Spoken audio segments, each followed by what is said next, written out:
Hello everyone and welcome back to day 6 of our history class, session 2 of theme 2, Kings, Farmers and Towns, from our textbook Themes in Indian History. Yesterday we had studied about the emergence of the new city states termed as Mahajanpad. We also learned that from 6th century Common Era, Brahmins had started composing the Dharam Shastra, laying down norms for the society.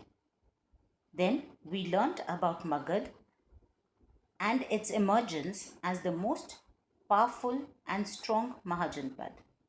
We studied how this position of Magad culminated in the emergence of the Mauryan Empire. We learnt about the various sources which had aided us to reconstruct the history of the Mauryan Empire. We also studied about the administration and the importance of Mauryan Empire.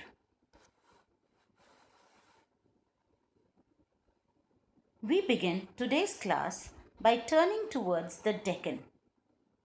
The 2nd century before Common Era was a time when many major and minor chiefdoms began to emerge in the southern part of India. The Sangam literature mentions three major dynasties which belonged to this immemorial antiquity. They were the Cholas, Cheras, and the Pandyas. The Chola kingdom was also known as the Cholamandal. Was situated in the southeastern territories lying between Pennar and Vellar river. Present-day Tiruchirappalli was its capital. The Chera kingdom included the region from the present-day Kerala and Tamil Nadu states. The Pandyan kingdom was situated in the far southern eastern part of the Indian peninsula and included the modern districts of Trinavalli, Ramanad and Madurai, with Madurai as its capital. Besides these three southern kingdoms, many chiefs and kings, including the Satavahanas and Shakas, emerged at the scene of Indian history. The Satavahanas established their power in the late 2nd century BCE. This kingdom comprised of modern-day Maharashtra, Telangana, Gujarat, Madhya Pradesh, Karnataka and parts of Andhra Pradesh. The Shakas migrated from Central Asian region and established their power in north and northwestern part of India. These kingdoms derived revenue from long distance trade. Although their origin is not very clear, but once they derived power, they strived towards claiming social status in a variety of ways. The Shaka kingdom was succeeded by the Kushanas around 2nd century BCE. They adopted many ways to attain high social status. A significant measure adopted by the Kushanas from the 1st century BCE to 1st century Common Era was the divine notion of kingship. They began identifying themselves with various deities. Colonial statues of Kushana rulers, such were found in the Mutt near Mathura and near shrines in Afghanistan, and you can see these pictures of these colossal statues to the right hand side of your screen. These people started indicating themselves and portraying themselves to be godlike. Inspired by some of the Chinese, some of these Kushana emperors even adopted the titles of Devaputra and Suryavanshis. From 4th century Common Era, large states began to emerge. Gupta Empire evolved as the strongest among them. Some of these depended on the support of the Samantas. Now, who were these Samantas? Samantas were men who controlled land and resources. These men gave military support and paid homage to the king. But if the king was weak, then these Samanthas could even replace them. Another source which helps us to understand the measures adopted by the kings to popularize themselves are the Prashastis. Prashastis, derived from the word prashansa, were poems which were composed praising the kings. Historians try to derive some facts out of these compositions.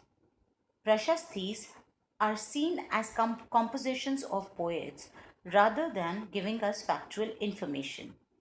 The Prayag Prashasti, also known as Allahabad Pillar inscription, was composed by Harish Sena about Samudragupta and is the best example of the case in discussion. And you can see the center figure in your screen, that is the example of the Prayag Prashasti. These inscriptions do provide some factual truth, if not complete reality, but they do not help us in understanding the development in the countryside or the village area. In order to understand the relationship between the king and his subjects, we looked for other sources, as these ordinary people were not literate and therefore did not leave any accounts of what they thought or how they led their lives. For this, historians turn to tales which are mentioned in anthologies such as the Jatakas and the Panchtantras. It is believed that many of these tales originated from folk tales passed down from generation to generation and later committed to writing. The Jatakas were written down in the Pali language around the 1st century Common Era. One story, known as the Gantendu Jataka, mentions the miserable condition of people in the kingdom of a very wicked king. Once, this king decided to disguise himself and visit his kingdom to find out what the people really thought about him. The elderly women, men, boys, cultivators, herders, whoever he interacted with, cursed him. They held him responsible for their miseries. They said that they were attacked by tax collectors during the day and by dacoits in the night. And people had no other choice but to run to the forest and take refuge there to escape this situation. Such stories shed light upon the relationship between kings and their subjects. They especially stress how the kings continuously filled their treasuries by taxing the people, leaving them no choice but to retreat into the forest. Some other cultivators adopted other techniques in order to increase production to meet the growing demand of taxes. The first strategy was the shift to plowing of the field. Iron tip plow was used in areas with heavy rainfall. Although the use of iron tip plow increased production, but this was not adopted in the semi-arid regions of Rajasthan and parts of Punjab.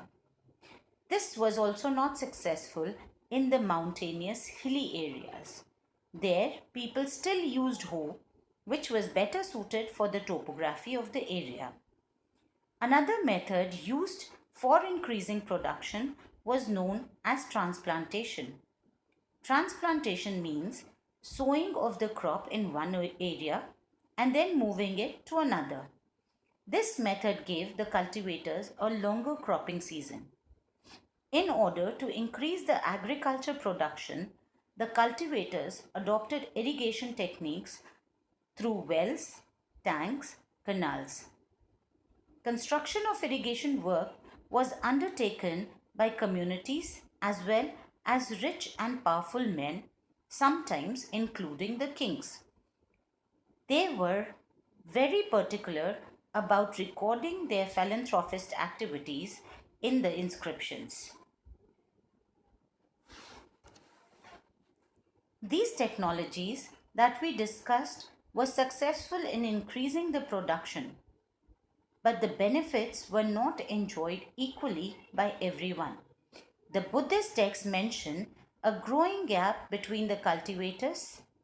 The stories mention landless cultivators and Gahapati. Now, Gahapati was a term that was used for small as well as for large landholders. Within the village, the headmen, later on whose position became hereditary, and large landholders controlled the power. The Sangam literature from the Tamilakam mentioned different categories in the village area, as large owners have been mentioned as vellars, the ploughmen were referred to as uzavars, and the slaves were mentioned as admai. It is quite clear that these classifications were not based on the access of land alone, but to property, labor, and technology as well. Another prominent feature of the rural society was the land grants. From early centuries of the Common Era, many land grants were made which have been recorded in the inscriptional evidence either on stone or copper plate. Historians believe that copper plates were given as record of the transaction to the receivers, just like we give certificate in today's time. Most of these records that survived were the lands that were given to religious institutions or to Brahmins and were written down in Sanskrit language. But from late 7th century, we find inscriptions that were partly written down in Sanskrit and partly in local vernacular such as Tamil or Telugu. One such inscription was about the land grant given by Prabhavati Gupta, who was the daughter of Chandragupta II of the Gupta dynasty. She was married to the Vataka family, who were very powerful in the Deccan region. You can see her sculpture on the left hand side of your screen. We need to remember that at this point of time, women were not allowed to have access to property. Yet we find this land donation made by Prabhavati pointing to the fact that possibly because she was the queen, she could hold property and they were exempted from following the social norms. These inscriptions also give us an account of the rural population, which included the Brahmins, the peasants, the artisans, as well as others who provided services to the king by including them into various production activities, but were now expected to submit to the new lord of a village. These kind of land grants have been found from different regions of the country. Each grant was different in terms of size or the exemption it gave to the donee.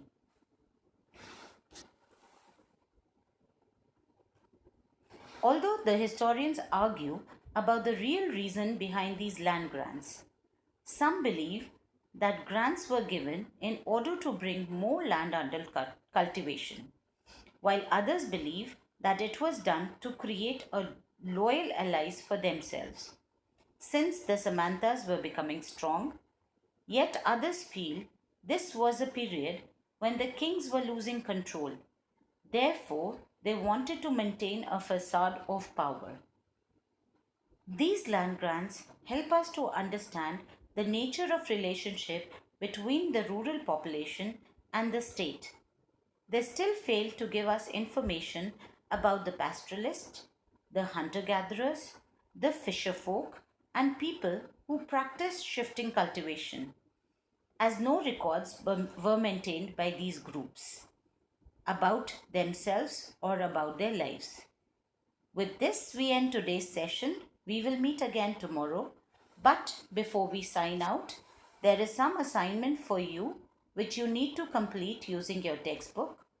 Until tomorrow, stay home, stay safe. We will meet again tomorrow.